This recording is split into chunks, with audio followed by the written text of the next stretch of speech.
Aliens को ढूंढने निकले ये यान एडवेंचर। दोस्तों, हम मनुष्य अपनी जिंदगी के बारे में कुछ ज्यादा ही सोचने लगते हैं, फिर अपनी भावनाओं के साथ तरह तरह की कश्मकश में फंसे रहते हैं। और अगर आपकी जिंदगी में कुछ ऐसा ही चल रहा है तो पाजी थोड़ा ठंड रखो और अपने इमोशंस को कंट्रोल करके जरा इस बारे में सोचने की कोशिश करो कि ये ब्रह्मांड कितना ज्यादा बड़ा है और न जाने इस ब्रह्मांड में कितने सारे ग्रह हैं। हम तो बस इस ब्रह्मांड के एक छोटे से ग्रह में बसी हुई 750 करोड़ आबादी का एक छोटा सा हिस्सा है। और इन्हीं सब चीजों को सोचकर वैज्ञानिक लगातार ब्रह्मांड की नई नई चीजें खोजने में लगे रहते हैं। और इसी वजह से आज से सालों साल पहले उन्होंने हमारे अस्तित्व का प्रमाण रखने के लिए ब्रह्मांड में 2 ऐसे स्पेसक्राफ्ट भेजे जिन्होंने कमाल कर दिया। और उस कमाल के बारे में जानने के लिए वीडियो के अंत तक चिपक कर बैठिएगा, क्योंकि वीडियो का एक एक मोमेंट आपको हैरान करके रख देगा। दोस्तों, आज से करीब 43 साल पहले 1977 के अगस्त और सितंबर में नासा ने वॉयगर 1 और वॉयगर 2 नाम के 2 अंतरिक्ष यान धरती से रवाना किए। और आज इतने साल बाद ये दोनों यान पृथ्वी से अरबों किलोमीटर की दूरी पर मौजूद है, जहां वॉयगर 1 हमारे सूर्य मंडल से भी दूर यानी कि 20 अरब किलोमीटर से भी ज्यादा दूर जा चुका है। वहीं वॉयगर 2 अपना रास्ता लेते हुए 17 अरब किलोमीटर की दूरी तय कर चुका है। हैरानी की बात तो यह है कि इन दोनों अंतरिक्ष यानों की दूरी धरती से इतनी ज्यादा है कि V1 से धरती पर मैसेज करीब 38 घंटे बाद पहुंचता है, वो भी तब जब ये रेडियो सिग्नल 1 सेकंड में 3 लाख किलोमीटर की दूरी तय करते हैं। यानी कि प्रकाश की गति से चलने पर सिग्नल को घंटों लग जाते हैं।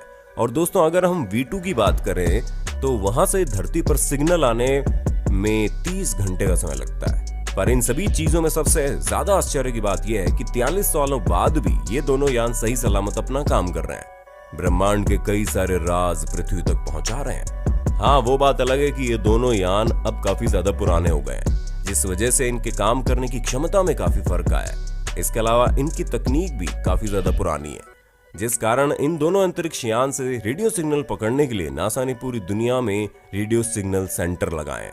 अब इस बात को आप अच्छी तरह से समझ सकते हैं, जब आप किसी काम के सिलसिले में अपने शहर से बाहर निकलते हैं तो आपको कुछ ऐसे इलाकों में जाना पड़ता है जहां पर सिग्नल की काफी समस्या होती है, जिस वजह से आपके मोबाइल कम्युनिकेशन करने में प्रॉब्लम आती है। और इसी वजह से नासा दुनिया भर में बड़े बड़े सैटेलाइट डिश लगाकर वॉयगर्स से आने वाले सिग्नल्स पकड़ता है। दोस्तों, इस मिशन से जुड़े एक वैज्ञानिक एड स्टोन का कहना है कि वॉयगर 1 ब्रह्मांड की ऐसी जगह पर मौजूद है जहां पर अंधेरे और सर्द हवाओं के सिवा और कुछ नहीं है। जहां इनका कहना है कि इस मिशन के डिजाइन पर 1972 में काम शुरू किया गया और आज इतने सालों बाद इस मिशन से हमें ब्रह्मांड के कुछ ऐसे राज पता चले हैं जिनके बारे में बिना इस मिशन के पता करना नामुमकिन सा था। अपनी बात में आगे एड स्टोन कहते हैं कि जुपिटर, सैटर्न, यूरेनस और नेपच्यून जैसे ग्रहों के बारे में कुछ ऐसी रोचक जानकारियां मिली है जो काफी ज्यादा हैरान करने वाली है। दोस्तों, इन ग्रहों के चंद्रमा के बारे में जितनी भी जानकारी मिली है वो इसी मिशन के जरिए ही मिली है। और शायद इसी वजह से वॉयगर 2 सबसे ज्यादा इंफॉर्मेशन प्राप्त करने वाला अंतरिक्ष यान है, जिसने 4 ग्रह और कई सारे चंद्रमा की अपनी शक्तिशाली कैमरे और उपकरणों के साथ यात्रा की है।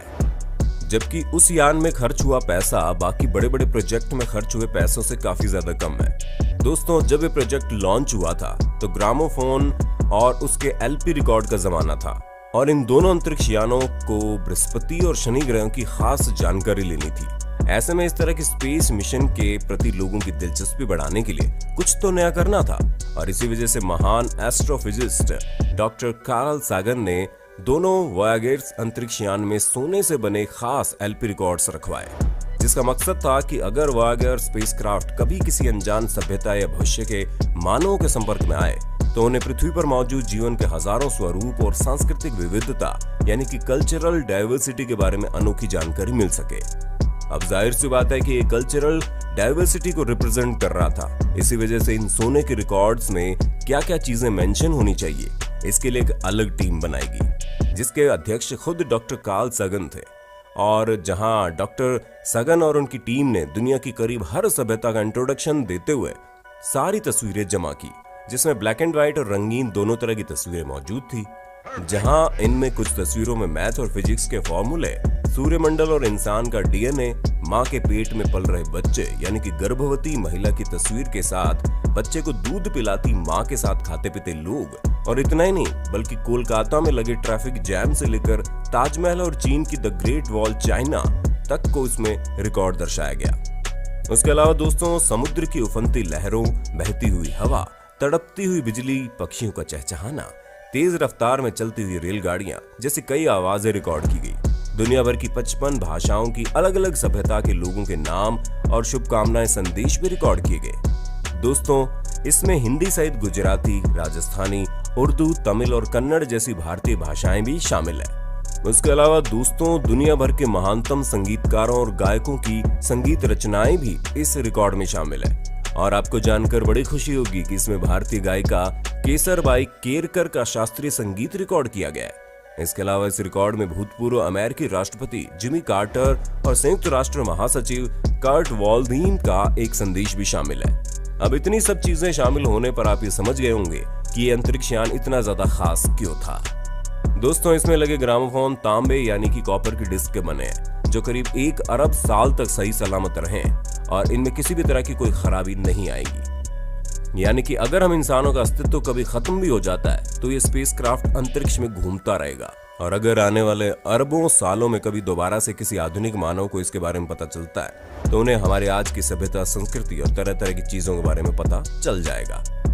ये बात तो हम सभी जानते हैं कि अंतरिक्ष के विस्तार के आगे वोयागर स्पेसक्राफ्ट का काफी आकार छूटा है। ऐसे में इस बात की संभावना काफी कम है कि इस स्पेसक्राफ्ट की मुलाकात किसी एलियन सभ्यता से होगी, और अगर ऐसा हो गया तो उस अनजान दुनिया के लोग इस स्पेसक्राफ्ट में लगे गोल्डन रिकॉर्ड्स को प्ले करके हमारी पृथ्वी पर चल रही चीजों के बारे में अच्छे से जान सकेंगे। दोस्तों, इस विषय में डॉक्टर कार्ल सगन तो कहते हैं कि अगर किसी अनजान सभ्यता यानी कि एलियन वगैरह से इस स्पेसक्राफ्ट की मुलाकात होती है तो वो लोग हमारे गोल्डन रिकॉर्ड्स को प्ले करके सुने।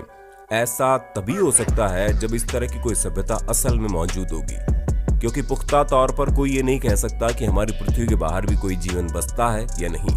लेकिन अगर बसता है तो उसके बारे में वैज्ञानिक पता लगाने में ज्यादा समय नहीं लगाएंगे, क्योंकि अगर इन्होंने अपनी पहल एक शुरू कर दी है तो फिर आप ये कहिए कि आग लगाने के लिए चिंगारी छोड़ दी है।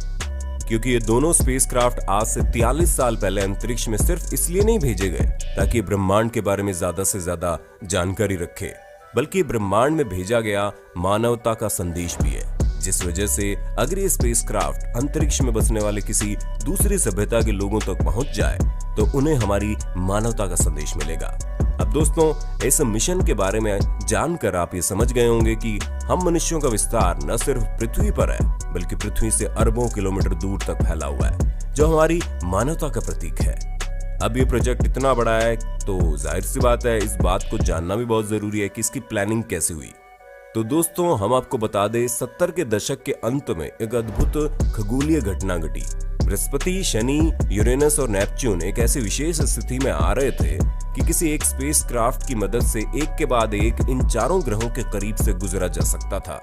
ग्रहों की ये स्थिति हर 177 सालों बाद बनती है, जिस वजह से नासा के एरोस्पेस इंजीनियर गैरी फ्लैंडो ने ग्रहों की बन रही इस खास स्थिति पर एक अनोखी बात खोज निकाली, जहां गैरी ने काफी कैलकुलेशन करके ये समझाया कि अगर कोई अंतरिक्ष यान खास तरह के एंगल से बृहस्पति के करीब से गुजरता है तो ग्रह का गुरुत्वाकर्षण खिंचाव स्पेसक्राफ्ट को एक ऐसी अतिरिक्त उछाल देगा जिस वजह से वो स्पेसक्राफ्ट बिना किसी ईंधन को खर्च किए सीधे शनि तक पहुंचेगा, और ठीक बृहस्पति की तरह शनि के गुरुत्वाकर्षण से मिली अतिरिक्त उछाल से उसे आगे के ग्रह यूरेनस और नेपच्यून तक का सफर तय करने में ईंधन की जरूरत नहीं पड़ेगी।